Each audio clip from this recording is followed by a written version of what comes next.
জুবিনলৈ পিতৃৰ শেষৰ চিঠি কথা দীপক কুমাৰ পাঠ ৰিয়াঞ্জ্যোতি শৰ্মাৰ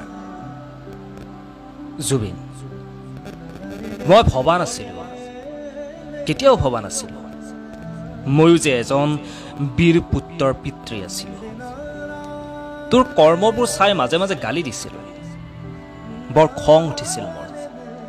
কিহৰ বাবে এনেকৈ মানুহবোৰ তোৰ ওচৰলৈ আহি থাকে তই মন্ত্ৰী নে কোনোবা ডাঙৰ ৰাজনীতিবিদ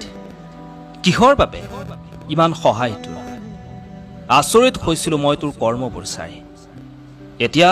ভালকৈ উপলব্ধি কৰিছোঁ তোৰ গীতৰ প্ৰতিটো শব্দই আজি মোকে নহয়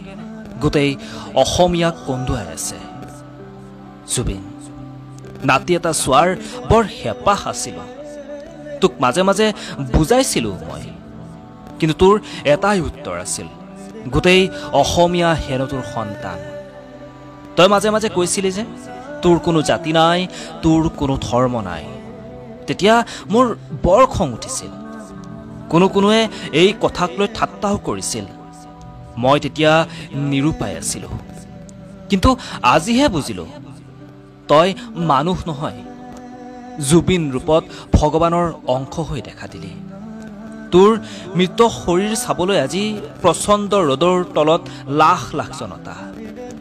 বিশ্ব ৰেকৰ্ড হ'ল তোৰ দেহ চোৱা মানুহৰ সংখ্যাৰ আজি মোৰ উপলব্ধি হৈছে তই কোৱা সেই কথাটি গোটেই অসমীয়া হেনো তোৰেই সন্তান জুবিন আজি মই জীয়াই আছোঁ যদিও অন্ধ ধৃতৰাষ্ট্ৰৰ দৰে জীয়াই আছোঁ আনে কোৱাবোৰ শুনি গৈছোঁ নিউজত যি পঢ়িছে তাকেই বিশ্বাস কৰিছোঁ তোৰ বোলে পানীত ডুবি মৃত্যু হ'ল তোকনো কিহে পাইছিলোঁ ৰাতি পুৱাই পুৱাই সাগৰলৈ যাবলৈ সিদ্ধাৰ্থ আৰু শেখৰেও তোক বাধা নিদিলেনে ঘৰত থাকিলেচোন দিন দুপৰলৈ শুয়ে থাকা নিশাচৰ প্ৰাণীৰ দৰে গোটেই ৰাতি কাম কৰা আৰু গোটেই দিনটো শুই থাকা ছিংগাপুৰত বাৰু মনটো কি হ'ল মই গালি পাৰিলে কেৱল এটাই উত্তৰ আছিল দেউতা হ'ব মই মেনেজ কৰি ল'ম আজি ক'ত মেনেজ হ'লো নে কোনোবাই তোক মেনেজ কৰিলে বাছা জুবিন তই যে প্ৰগ্ৰেমৰ পৰা আহিয়েই ৰাতি 2 বজাত হ'লেও মোৰ লগত কথা পাতা দেউতা দৰৱ খালিনে বুলি এতিয়াও আহিবিনে শুনাই মোৰ ওচৰলৈ মই সাৰে থাকিম কিন্তু মোৰ দৰৱবোৰ শীতানৰ মূৰত থৈ দিম তই অহালৈ অপেক্ষা কৰি থাকিম আৰু এটা কথা শুনাচোন জোনবাই দেশৰ পৰা পাৰিলে মাৰা আৰু জংকীকো লৈ আহিবাচোন সিহঁতকো চাবলৈ বৰ মন গৈছে সিহঁতক লগ পালে কৈ দিবি